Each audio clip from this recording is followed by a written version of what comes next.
minutos en Ecuador continental. A esta hora recibimos en nuestros micrófonos de Huancavelica 830M al señor ingeniero y ex ministro de Comercio Exterior, Eduardo Egas, que hoy es el presidente de esta gran organización de tantos años como es Corpey. Organización que ha estado ligada permanentemente a todo lo que se denomina comercio exterior. Esta institución ya muy asentada, muy prestigiada también en el ámbito nacional, es sostenida por grandes ejecutivos, en este caso el muy experimentado Eduardo Egas. Eduardo, buenos días, ¿cómo te va? ¿Cómo anda la salud? Bienvenido acá a Huancavelica 830M. Muy buenos días, mi querido Clever y Jorge. Nuevamente es un placer estar con ustedes y a través de ustedes compartir con sus múltiples oyentes.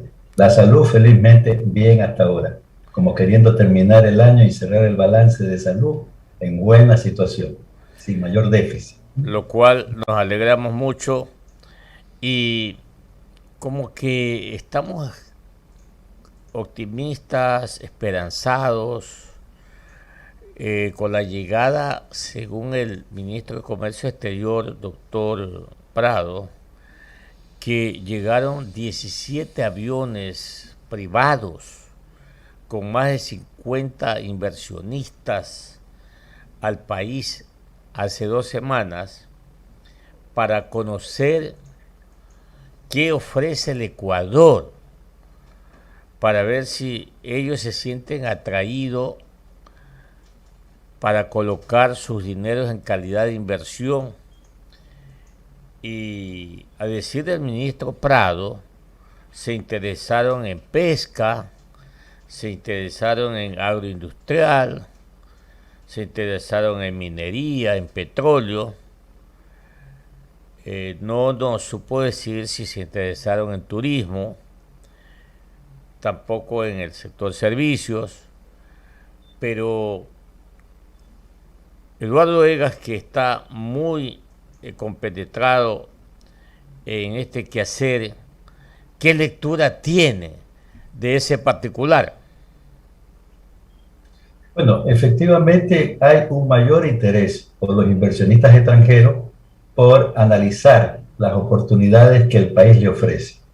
Bueno, le voy a decir que no solo en Quito, yo tengo mi oficina al lado del aeropuerto de Guayaquil y también hemos visto la cantidad de avionetas privadas que llegan, aviones privados del Ecuador, de inversionistas que están ocultando cuáles son las oportunidades que el Ecuador le brinda.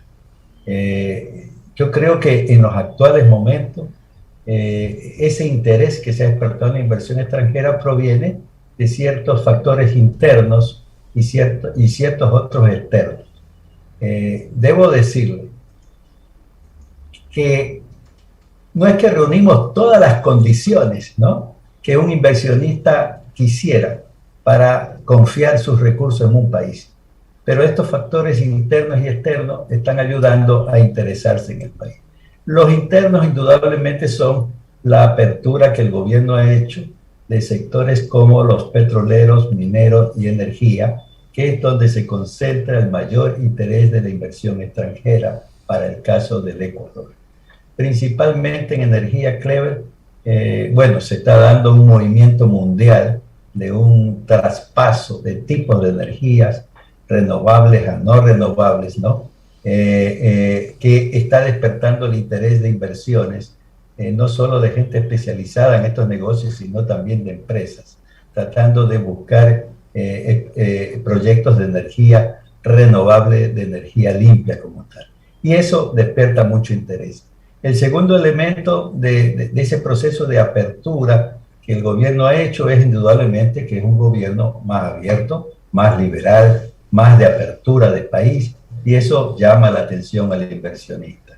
Y el tercer elemento que ayuda mucho es la decisión del gobierno de haber creado una secretaría técnica para las alianzas públicas-privadas, mandando un poderoso mensaje hacia afuera que muchos de los proyectos que competen al sector público, este está dispuesto a compartirlo, a traspasar su operación o alianza con los sectores privados internos y externos.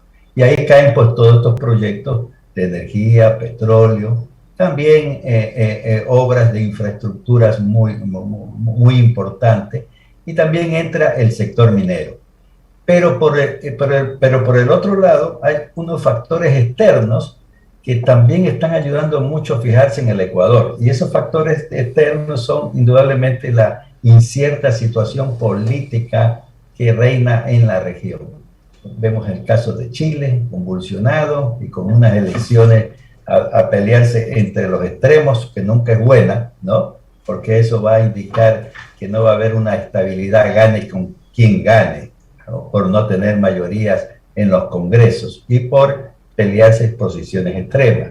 Se ve el caso de Perú. Mire, Perú la semana pasada cerró el contrato con 4 mineras de una manera unilateral, provocando una reacción no solo en los inversionistas que se vieron afectados, sino a nivel mundial por las violaciones a la seguridad jurídica. Y vemos a Bolivia, que está también convulsionada. Bueno, vemos a Colombia con una incertidumbre, dicen los inversionistas, porque está próximos a una elección donde todos los sondeos indican que ganará Petro, ¿no? Otro líder de izquierda como tal. ¿Para qué hablar de Brasil? ¿Para qué hablar de Argentina? Que son nuestros representantes, nuestros hermanos mayores, que se encuentran también convulsionados desde el punto de vista de la inversión extranjera. Y después queda Centroamérica. Entonces, ¿qué es lo que el inversionista, las grandes corporaciones están viendo? Que están encontrando que en la región, en donde hay que estar, ¿no? En la región, en realidad los únicos países que hoy ofrecen una apertura, una estabilidad, son Uruguay, ¿no? Ecuador, Paraguay, ¿no? Hasta el momento Colombia también, pero yo creo que con el pasar de los meses eso va a decaer.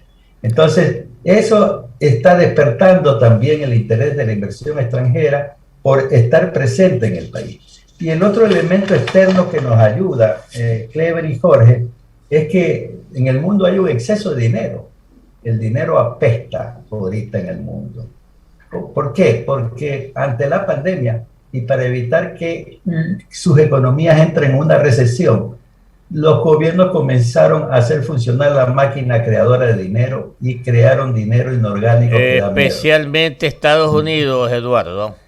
Especialmente Estados Unidos con un programa de darle a todo $1,000, ¿no es cierto?, para que no trabajen y que hoy tienen problemas porque no quieren volver al trabajo, están contentos con los $1,000. Pero es tanto el dinero que está circulando por estas economías que digo quema. Mire que los bancos en Estados Unidos no solo que ya no te pagan nada por tener la plata, sino que no quieren tenerte la plata, porque hay exceso de dinero en la propia banca. Y lo mismo pasa en Europa, lo mismo pasa en China. Por lo tanto, imagínate, a nivel mundial hay plata que hay que colocarla en algún lugar. No importa ya tanto el nivel de riesgo país, ya no importa tanto, ¿no? En vez de tener la plata muerta al 0%, en realidad, si yo en países como emergentes como estos o riesgosos me puedo sacar un 6, 7, 8%, me doy por bienvenido.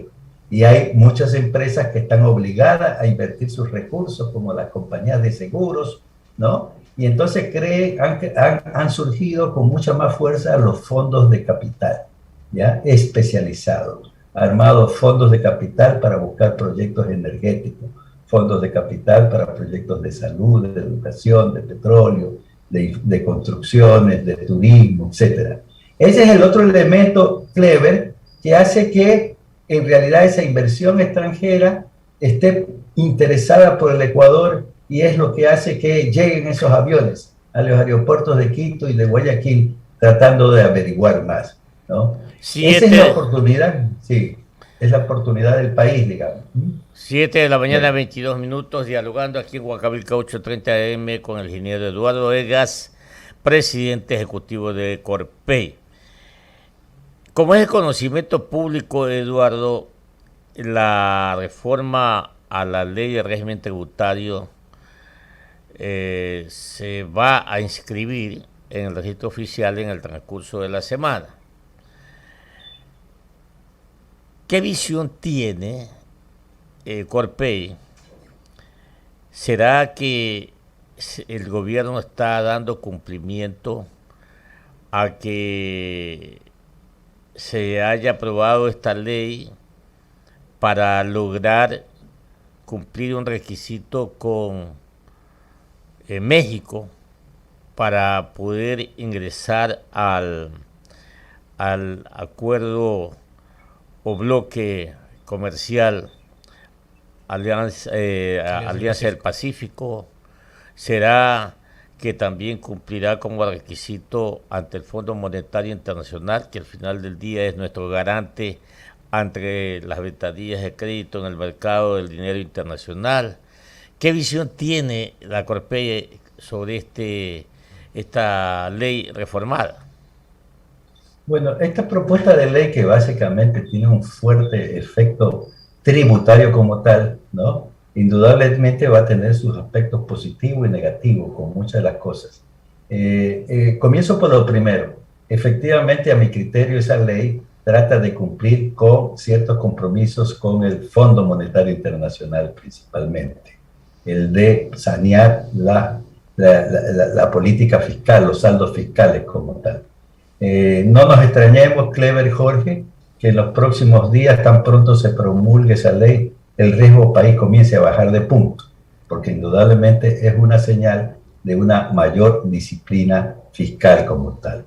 Pero por el otro lado, esa ley indudablemente va a afectar a la ciudadanía, va a afectar a los sectores productivos, porque todo tributo siempre es un extracto de dinero de un lado a otro. En este caso, le sacamos dinero al sector privado, al sector productivo, al ciudadano, para trasladárselo al Estado. Y eso desinfla, desestimula la demanda y por ende el crecimiento económico. Es cierto que los gobiernos tienen la facultad de regresar lo que se llevaron, ¿no? De reinyectarlo en la economía para impedir que se provoque este desfase. Pero por lo general nunca regresa lo mismo y por lo menos en las políticas actuales vemos que no va por allá un poco el interés de hacerlo, sino más bien sanear el déficit fiscal y los compromisos que se están logrando. Entonces, en este sentido, fíjese, Clever, al mismo tiempo que se están procurando mayores recursos para el Estado, no sé por qué el Estado en esta ley metió algo que me parece un grave error, que es eliminar prácticamente todos los beneficios que se estaban dando al inversionista. Eliminar los beneficios que se daban en los contratos de inversión, que era un fuerte estímulo para atraer inversionistas, y que el mismo ministro ha dicho datos de cuántos contratos de inversión hemos firmado en este gobierno. Pero la ley elimina todos los beneficios. Más grave aún, Clever, por ejemplo, se eliminan todos los beneficios y la estructura que da origen a las sedes. Y aquí le traigo este caso a la sede. La sede fue un proyecto que se inició de la época de Correa, tratando de crear zonas especiales de desarrollo económico. Y así se crearon algunas, ¿no? Como el aeropuerto de Quito, como DP World, como la SPOL, como Contecom. Hay algunas sedes en el país, no son muchas. Y estas desde el 2017 que se crearon, han venido tramitando su pedido para que el gobierno les dé la autorización. Y recién este año, desde 2017, se han podido terminar las normas que permiten desarrollarme. Y no bien eso, viene el Estado y les eliminó todos los beneficios que se habían dado por contrato a la sede, ¿no? Por lo tanto, ¿qué sentido tienen ahorita la sede? ¿Cómo pueden traer inversión extranjera si hay una inseguridad jurídica tremenda de haberles, como te digo, enrumbado a realizar estas inversiones para después quitárselas? Y esto es un contraste contra nuestra política de atracción de inversiones. Las sedes Clever son una oficina de promoción de inversiones. Su trabajo es traer a su recinto la inversión extranjera transformadora. Mire, este Clever esta semana en la Sport inaugura su primer proyecto que incorpora en su sede del litoral la sede de la Sport. Es un proyecto por medio del cual tecnológico de las hormigas se sacan insumos para elaborar alimentos balanceados. Esa es una inversión extranjera nacional que se hizo presente aquí, que ha venido investigando, que ha venido instalándose, ya está lista para inaugurarse, y cuando está lista para inaugurarse se encuentra que en la ley que se ha aprobado se han eliminado todos los beneficios que se les había prometido. Entonces, eso sí es una inseguridad jurídica, digo, ese es un contraste con lo que estamos hablando de promover las inversiones, es un contraste con las oportunidades que hablamos que se están presentando al país y que si no estamos abiertos a aprovecharlas, se nos pueden pasar, ¿ya? Y perderlas. 7 de la mañana, 29 minutos, mi compañero licenciado Jorge Escobar Mendieta tiene inquietudes para usted, mi querido Eduardo Vegas. Usted, licenciado. Gracias, economista. ¿Cómo le va, ingeniero? Un gusto saludarlo. Espero se encuentre bien. Bienvenido acá a Contrapunto.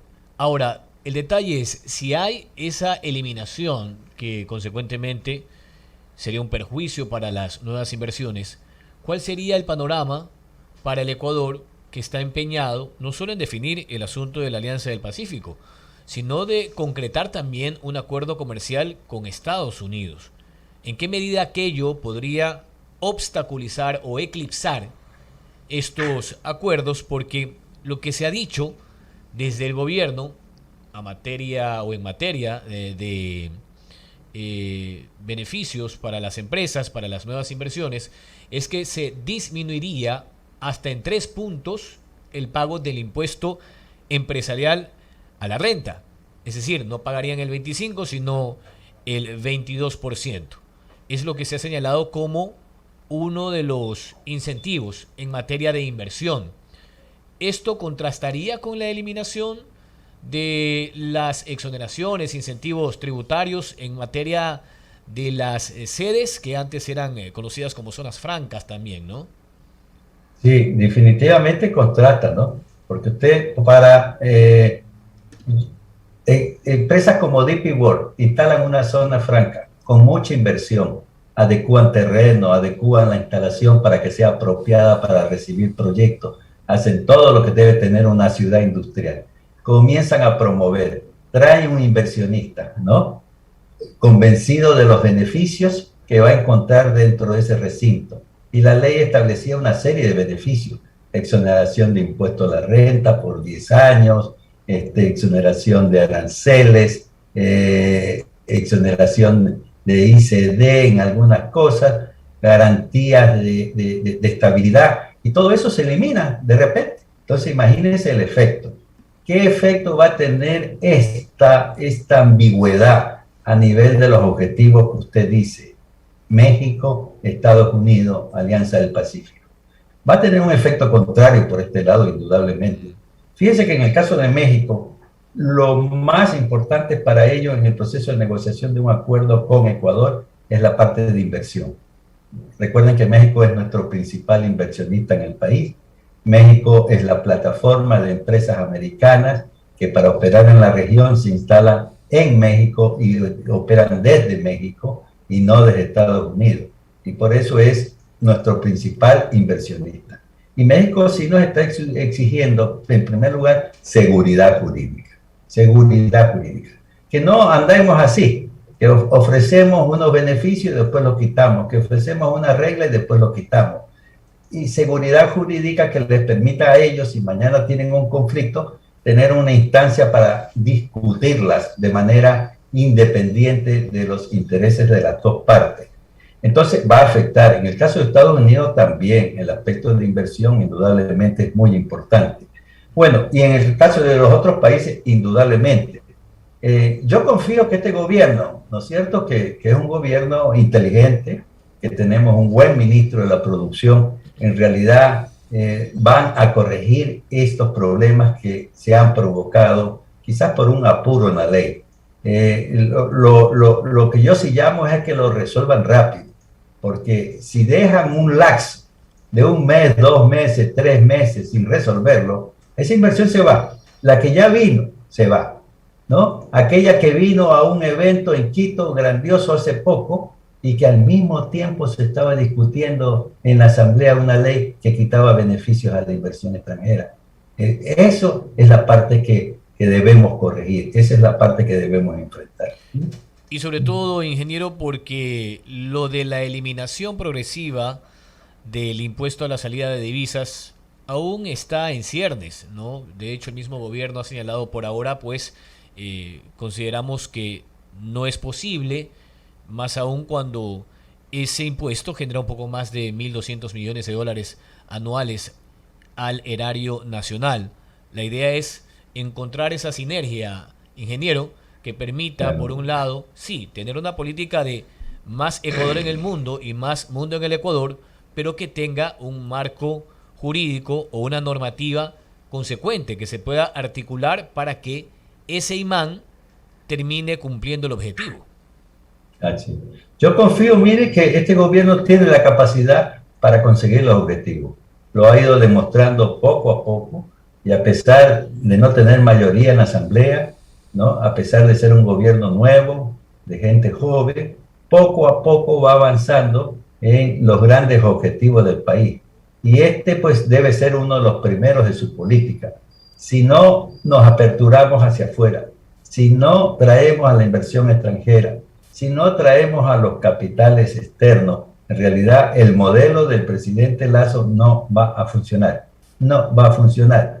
Nos habremos divertido 4 años, pero al final el país que nos entreguen será posiblemente el mismo que encontramos al inicio. Yo sé que el presidente, y confío, el presidente tiene la habilidad, la inteligencia para corregir estas fallas que se van dando. El ICD que usted menciona es un grave problema para el aparato productivo, para la inversión extranjera, para atraer capitales mismos. El gobierno quiere traer capitales. Miren, nosotros trabajamos con capitales de afuera, pero dicen, claro, en el Ecuador nosotros podríamos, ¿no es cierto?, depositar dinero como en Panamá, porque están dolarizados. Pero cada vez que yo traigo y cada vez que yo salgo tengo que pagar el 5%, ni loco. ¿Ah? Es una tasa más alta que los intereses que me puedo ganar prácticamente. Entonces, hay muchas cosas que no funcionan por ICD, pero desgraciadamente en este país de déficit fiscales demasiado fuerte, la racionalidad de una medida se contrapone con las necesidades financieras de un Estado que tiene un fuerte gasto, que no logra cubrir sus gastos con los ingresos tradicionales y normales que debe tener, y entonces acude a otros tipos de imposiciones para resguardar. El ingeniero Eduardo Egas, presidente ejecutivo de Corpey, está aquí en Contrapunto, ex ministro de Comercio Exterior también, economista. 7 de la mañana, 36 minutos, agradeciéndole al ingeniero Eduardo Egas por su atención con los oyentes de Huancavelica 830M y simplemente una reflexión, ¿no? Es verdad que esta nueva ley o esta ley reformada, como dijo hace poco Eduardo Egas, tiene cosas buenas, tiene cosas malas. Y entre las buenas, en el artículo 30.7 habla de la responsabilidad del representante legal de las personas jurídicas. Yo creo que ahí esto de modificarlo, este artículo ha sido bueno para los representantes legales de cada empresa. Bueno, y hay que seguirlo analizando, hay que seguir analizando esta ley, y lo cierto es que debemos esperar también que el gobierno, el presidente Lasso, primero no vaya a escuchar a personas que no conocen la realidad económica y particularmente de los sectores productivos, que por ahí le están calentando los oídos en que aumente en 25 centavos el salario básico. Dólares. 25 dólares el salario básico. Creo que no es oportuno. Ojalá que las cosas mejoren en la economía ecuatoriana y no solamente que aumenten 25, que aumenten 50, pero en tanto en cuanto la situación económica mejore para el país. De lo contrario, pues veríamos afectado al sector privado, pero más al empleo. Eduardo, un abrazo para usted, que le vaya muy bien, como siempre, y éxitos. Muchas gracias, un placer estar con ustedes nuevamente, éxito para ustedes como siempre también. Gracias.